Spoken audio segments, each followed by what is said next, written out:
has been at stake after a year and a half old golden trivia dog named Chico chopped off the man's international airport day before his wedding in Italy. According to the New York Post, the man, Donato Fatario from the South Boston, USA, revealed that he and his fiancée has gone to see City first to five with their marriage pomp on Thursday, just day ahead of the scheduled August 31 ceremony. Hours later, they returned to their home only to find that Chico had eaten through multiple pages of Patario's passport. If he still cannot get the passport in time for the wedding, he said he would just meet the wedding party when they return to the U.S. The couple are scheduled to fly out to Italy on Friday, August 25th. Joining me in the studio today for this conversation is Raymond Mbata, International Affairs Analyst. Thank you, Raymond, for joining me. Thank you for having me. Now we have a story here where a bulldog has eaten up a couple's international airport that they were supposed to travel for a wedding ceremony. And this is not something we're just hearing for the first time. Dog issue has become a problem, especially this year. We have a case away from this. We have a case in Florida where a dog attacked a 6-year-old boy and he died in the hospital. And also we had in Maryland too. And then coming back to Nigeria, of course, we've heard about it, the one in Lagos where a 2-year-old boy was badly afflicted injury on by dogs. And there's one thin line between baby boys and dogs. And yeah. I don't know what that happened. So what do you think about people keeping dog as domestic animal in the house? Dogs have always been, per se, man's best friend. Over time past, man has always found comfort in the role the dog has to play around the house. But, you know, as time passes, there are these new breeds of dogs that come. You know, we are in the villages in Nigeria here, we are used to what they call nkita, you know, that bush, let me call it mongrel. You know, so but these present breeds that we are having now are breeds that were bred for attack. They are mostly hunting dogs.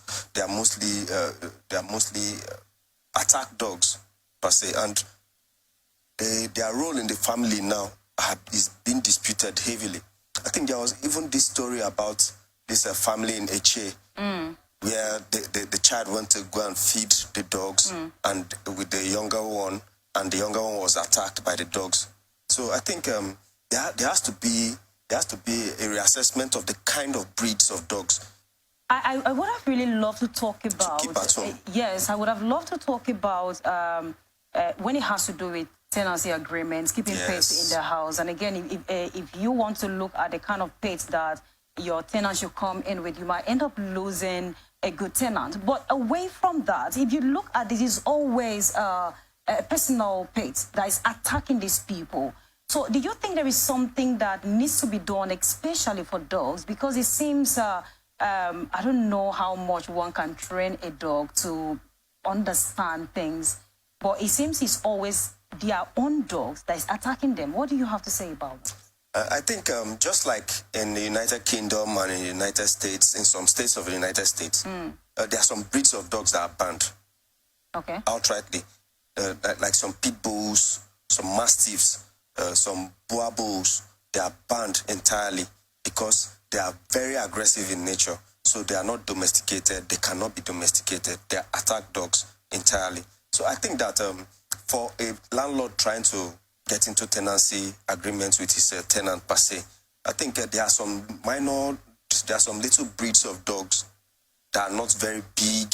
They don't have such sharp dentition and all that can be considered. But when the dog, you know that on a very good day, there will be nobody to control this dog when this man or this woman is not around. I think there has to be that restrictions for the kind of breeds of dogs that can stay around human beings right now. But now that we are talking about personal, we are not talking about, it's not about, we are not talking about a compound where you have more than 5 flats, or we are talking about personal. Like I have one. So what do you think needs to be done? Should we completely put dog out of this? Because As a matter of fact, if you go on social media, you realize that we have a lot of issues when it has to do. Dog has really taken a lot of souls. Yeah. This year alone, we have more than 7 to 8 cases where, Sad. and there is none that when he or she was taken to the hospital, survived. It always end in bad news. So, do you think there's something that needs to be done? Should we completely erase this particular pet out of existence or something? I think present day, there are a lot of security measures now that has already been in place that can at least replace the services of that kind of dangerous breed of dog. There are electric fences, there's CCTV, you know what I'm saying? There are even humans that can really, you know, do some security watch over the house. And then maybe you can allow a chihuahua, you can allow an Nkita, you know, to be around the house, but not, you know, mastiffs, bull terriers and all that, because, you know, these dogs have in their genes do not have anything to do with domestication.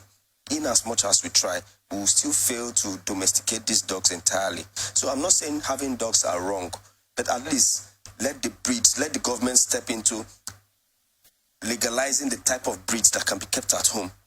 More especially if there are children at home. More especially because the children are defenseless to this. And I don't think that security situations have gotten to the point where you need more dogs than humans now. You know, there's even AI, there's even artificial intelligence. Can you afford that? At least we are getting somewhere. Can you actually afford that? I can't afford to treat myself from a dog bite right now because, you know, it comes to tetanus, someone might die. You understand? Not mice, people are dying. Yes. Not mice. Children. Yes. Children are the ones really vulnerable to this, not exactly. even and it's a sad adults. Thing. It's very sad. And I think the government really needs to do something about it. Yes. But again, looking at it, we still have the positive aspects of these people. You see, please, when they come out with their dog, I saw in a story yesterday, they actually praised these domestic animals that dogs really helped during the fight in Ukraine. While it was so intense, that it was dogs that really helped them to, to chase most of the Russians out of their territory. So will you still say that the government should legalize? Because, so many persons keep that for security. Like, I have one and I'm keeping it for security. So will you still say the government should completely ban those breeds? No, I'm not advocating for complete ban, but at least for residential areas. What you were saying is in Ukraine. Ukraine is in a war situation right now, and those dogs that are used in Ukraine are trained specifically for that kind of duty. You understand? And that duty does not apply in the home front. The home front is not a war front. As at now, you know, Nigeria is still at peace. We've not attacked Niger yet. So we don't need those kind of ferocious dogs right now around our children. Not planning to attack them. No, we will not. We will not. We will be at peace. We will be at peace. So I don't think they should be banned, but at least there should be restrictions for the type of breeds that can stay around the houses. So at least we forestall any of those kind of sad reoccurrences of children being mauled by their family dogs and all that. It might not be the intention of the dog to harm the child. But at the end of the day, someone is dead, someone is injured. The breed of the animal, there are breeds that cannot do that amount of harm to a human being. So I think my opinion is that the government should restrict the kind of breeds that we keep around our home front, mostly when there are children around the houses. The level of affliction dogs put on children now, even an old adult, is becoming alarming, and dog is really killing. So, well, I really feel for this couple now because I don't know how he's going to do. You can imagine getting married and your husband is not there. I mean, this is really funny. Wow. But I think, like my guest said, the government needs to come in and do something. Better still, they should restrict the kind of, they should restrict some breeds of dogs in our country. If you want to keep a pet in the house, you should know the kind. Dog will always be dog. Dog can never be human. No matter how much you train, that gene will always come out any day. So I think we should look into this again. Before you go to buy a dog, think about it. I'm also talking to myself. Think about the kind of dogs that you're keeping in the house because I can't possibly kill mine. This is how much we can take on today's story. Thank you so much for joining me, Mr. Raymond. Thank you for having me too. On the show. In case you miss out in any of the stories, don't worry. We have platforms for you to follow. I am Immaculata Irikana. You can join us on Facebook and YouTube at Atlantic Television Network, Instagram and TikTok at Atlantic TV Network 1, Twitter at Atlantic TV Net. Or you can watch us live on our website at atlanticnetwork.tv. Do remember that peace and unity are the pathways to progress. Thank you for joining us and continue to stay connected on ATM Socials.